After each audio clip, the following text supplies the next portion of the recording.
नमस्कार, मी पंजाब डक। आज आहे 24 जुलै 2025। समजा आज आहे 24 जुलैपासून आज पूर्व विदर्भाकडे पाऊस सुरू होणार आहे, म्हणजे एकादश चालू झालेला असन।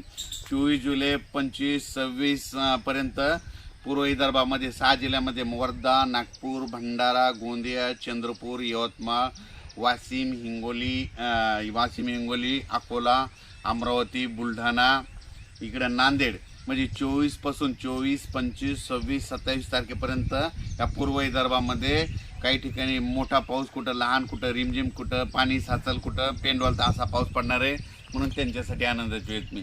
त्याच्यानंतर पश्चिम विदर्भात देखील म्हणजे 5 जिल्ह्यामध्ये 24 आजपासूनच पाऊस सुरू झालेला असेल, आता सुरू देखील होईल। पश्चिम विदर्भात देखील 5 जिल्ह्यामध्ये बुलढाणा, अकोला, अमरावती, यवतमाळ, हिंगोली, वाशिम या जिल्ह्यामध्ये म्हणजे 24, 25, 26, 27 4 दिवस दररोज वेगवेगळ्या भागात पाऊस पडणार आहे आणि सगळ्यांना जीवदान भेटणार आहे। कुठं मोठा पाऊस होईल, कुठं अतिवृष्टी होईल, कुठं रिमझिम पडेल, म्हणून हे पश्चिम विदर्भातल्या शेतकऱ्यांनी लक्षात येतं। त्याच्यानंतर आपण मराठवाड्याकडे येऊ।